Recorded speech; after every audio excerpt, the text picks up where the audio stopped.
Hello नमस्कार दोस्तों, स्वागत है आप सबका। मैं ज्योति गर्ग स्वागत करती हूँ आप सबका गर्ग ट्यूशन पॉइंट में।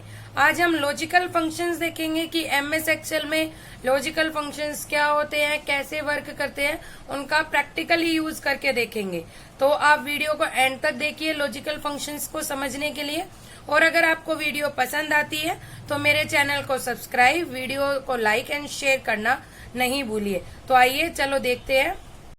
Logical functions decision making statements के लिए, या फिर आप कह सकते हैं जहां आपको डिसीजंस लेने हो, दो कंडीशन में से एक कंडीशन चूज करनी हो, तब हम लॉजिकल फंक्शंस का यूज करते हैं।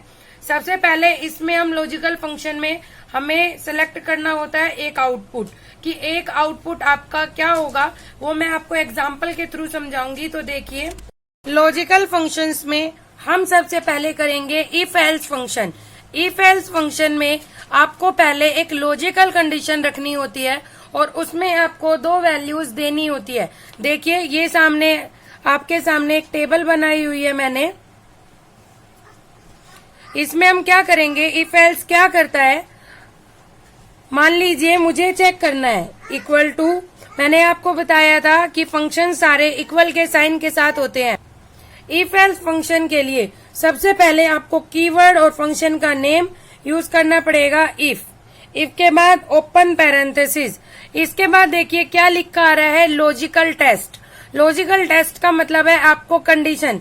मान लीजिए मैं ये चेक करना चाहती हूँ रिया के टोटल मार्क्स 230 है, तो अगर ये मार्क्स मुझे नहीं पता ये 230 है, मान लीजिए मैं चाहती हूँ ये कंडीशन चेक हो, अगर ये मार्क्स 250 से ज्यादा हैं, इफ E5 मतलब E की वैल्यू यहाँ से ली और 5 हमने यहाँ से लिया, रिया के सामने क्या लिखा है 5, तो E5 इज ग्रेटर देन 250, तो मैं चाहती हूँ लिखा आए कि पास, तो मैंने डबल ब्रेसिस में लिख दिया पास और डबल ब्रेसिस बंद, इन्वर्टेड कोमा बंद। फिर अगर E5 ग्रेटर देन है 250 तो क्या लिखा आना चाहिए, पास। लेकिन अगर E5 लेस देन है 250 तो क्या लिखा आना चाहिए, फेल। ठीक है, तो हमने लिख दिया फेल। इसको आपको इन्वर्टेड कोमा में लिखना पड़ेगा।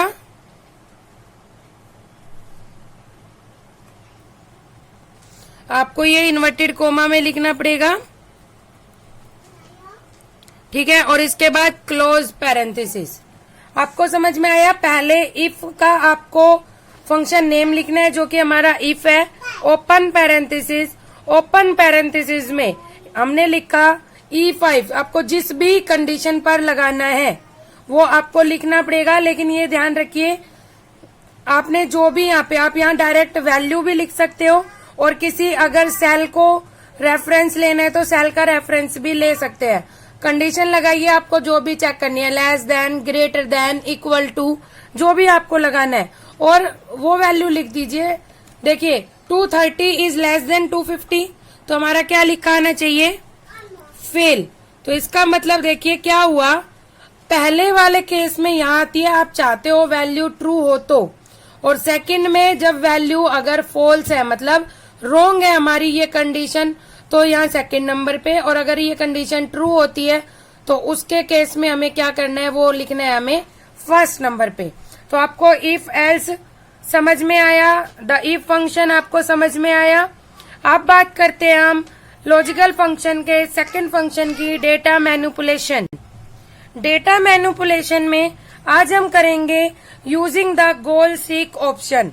गोल सीक ऑप्शन किस लिए यूजफुल होता है, जब हमें डेटा को या फिर हमारे रिजल्ट को मैनिपुलेट करना हो और किसी सेल पर अप्लाई करना हो तो हम गोल सीक का यूज करते हैं। I repeat, the goal seek option is useful when you want to manipulate the result in a cell by applying some formula.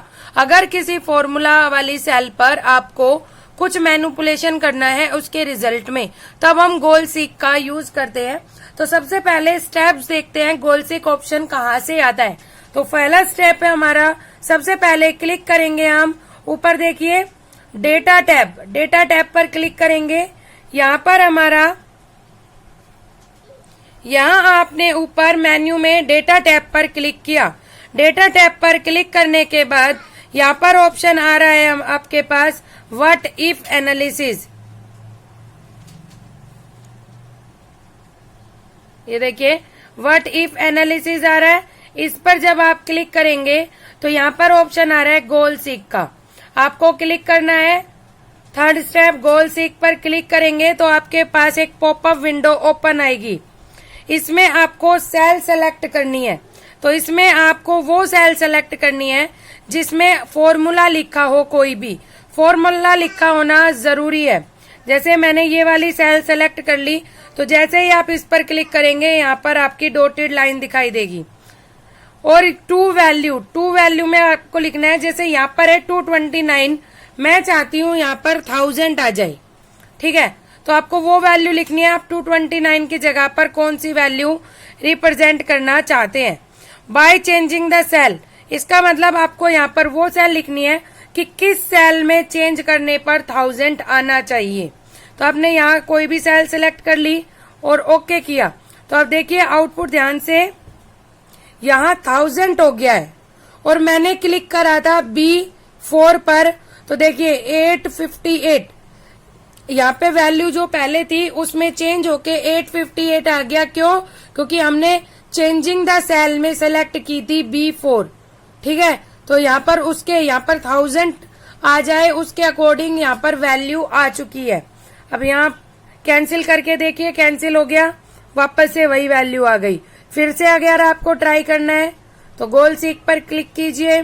कौन सी सेल में, मान लीजिए मुझे 222 इसमें करना है, वैल्यूज लानी है 500। तो देखिए यहाँ कितना है 70, चेंजिंग द सेल में मैं सिलेक्ट करती हूँ इस वाली सेल को।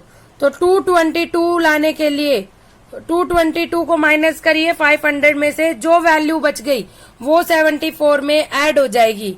तो ओके कीजिए, देखिए उसने कैलकुलेट करके 352 यहाँ ला दिया है। आप कैंसिल कर दीजिए, वापस वैल्यू आ जाएगी। तो गोल सीक आपको समझ में आया। गोल सीक में सबसे पहले आपको क्लिक करना है डेटा टैब के अंदर, इसके अंदर एक आपको क्लिक करना है व्हाट इफ एनालिसिस में। व्हाट इफ एनालिसिस के बाद उसमें सेलेक्ट करना है गोल सीक।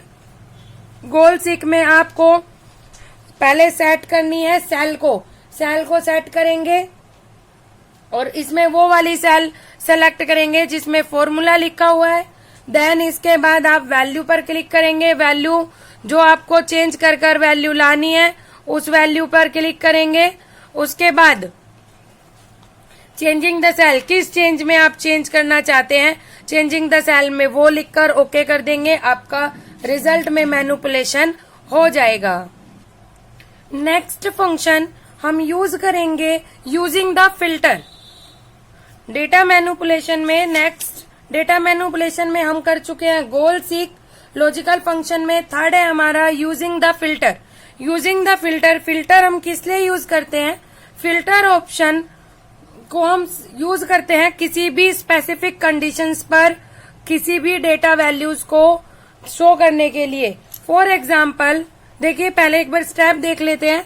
सबसे पहले आप ऊपर देखिए डेटा टैब पर क्लिक करेंगे।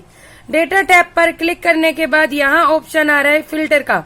जैसे ही आपने फिल्टर पर क्लिक किया, देखिए यहाँ सभी सेल के ऊपर जो ऊपर आपकी वैल्यूज दे रखी है, कॉलम की जो वैल्यूज है वहां पर ये ऑप्शन आ गए फिल्टर के। ये क्लिक जो आ रही है आपकी, ये हमारे फिल्टर। यहाँ से आप फिल्टर सेलेक्ट कर सकते हैं। देखिए आपने यहाँ परसेंटेज पर क्लिक किया और हम चाहते हैं सिर्फ वो वैल्यू प्रिंट हो जिनका परसेंटेज क्या हो, ग्रेटर देन 60। तो यहाँ आपने 60 लिखा, तो देखिए सिर्फ वो वैल्यूज प्रिंट हुई है जिनका परसेंटेज 60 से ऊपर है। इस तरह से आप कोई भी, अगर आपको वापस लेके आना है तो क्लियर फिल्टर कर दिया आपने, वापस आ गया। आपको यहाँ पर फिल्टर लगाना है कि A to Z मतलब असेंडिंग ऑर्डर में हो तो असेंडिंग ऑर्डर में वैल्यूज प्रिंट हो गई। आप कुछ भी चाह रहे हो यहाँ से डिसेंडिंग ऑर्डर में, तो देखिए डिसेंडिंग ऑर्डर में वैल्यूज प्रिंट हो गई। आप मतलब अपने क्राइटेरिया के अकॉर्डिंग फिल्टर का यूज कर सकते हैं, कलर के according, number greater than, less than, between, top 10, आप इस तरह से फिल्टर यूज कर सकते हैं। फिल्टर ऑप्शन किस लिए यूज किया करते हैं हम, जब हमें कुछ स्पेसिफिक कंडीशंस, क्राइटेरिया रिकॉर्ड्स पर लगाना हो तब हम फिल्टर ऑप्शन का यूज करते हैं। ठीक है, अब बात करते हैं हम नेक्स्ट फंक्शन की, कंडीशनल फॉर्मेटिंग। कंडीशनल फॉर्मेटिंग का मतलब होता है हमें जब कुछ कलर फॉर्मेटिंग या कुछ कंडीशंस करनी हो फॉर्मेटिंग पर, तब हम कंडीशनल फॉर्मेटिंग का यूज करते हैं। देखिए इसके स्टेप्स है, सबसे पहले आप क्लिक करेंगे होम टैब के ऊपर। यहाँ पर होम टैब के बाद देखिए पहले आपको कहाँ कहाँ कंडीशन अप्लाई करनी है उन सेल को सिलेक्ट कर लीजिए। मैंने जैसे ये 3 सेल सेलेक्ट कर लिए, 4, मैंने 4 रोज सेलेक्ट कर लिए। अब यहाँ ऑप्शन आ रहा है देखिए कंडीशनल फॉर्मेटिंग का। मैंने जैसे ही यहाँ आपके पास ऑप्शंस आ रहे हैं, जैसे कि आपको हाईलाइट करनी है ये, या फिर आप कलर स्केल लगाना चाहते हैं, आपने कलर स्केल लगा दिया। देखिए आपने चूज किया, उन पर कलर स्केल लगा दिया। आपने और कोई सेल यूज करी, सेलेक्ट करी, उस पे कंडीशनल फॉर्मेटिंग कर दिया। आपने डेटा बार्स लगाना था, अब डेटा बार्स लगा दिया है। ठीक है, आइकन सेट करने हैं तो आपने आइकन सेट कर दी। मतलब अपनी कंडीशन आपके मन के मुताबिक आप कंडीशंस लगा सकते हैं, कुछ कंडीशंस फॉर्मेटिंग कर सकते हैं। ठीक है, तो जब आपको कुछ डेटा को कुछ मीट करना हो किसी कंडीशन से, तब हम कंडीशनल फॉर्मेटिंग का यूज करते हैं। ठीक है, आ गया आपको समझ में? तो this is all about functions, logical functions of MS Excel. I hope आपको समझ आ गए हो, और अगर आपको कोई भी प्रॉब्लम है तो आप मुझे कमेंट करके बताइए। Thank you.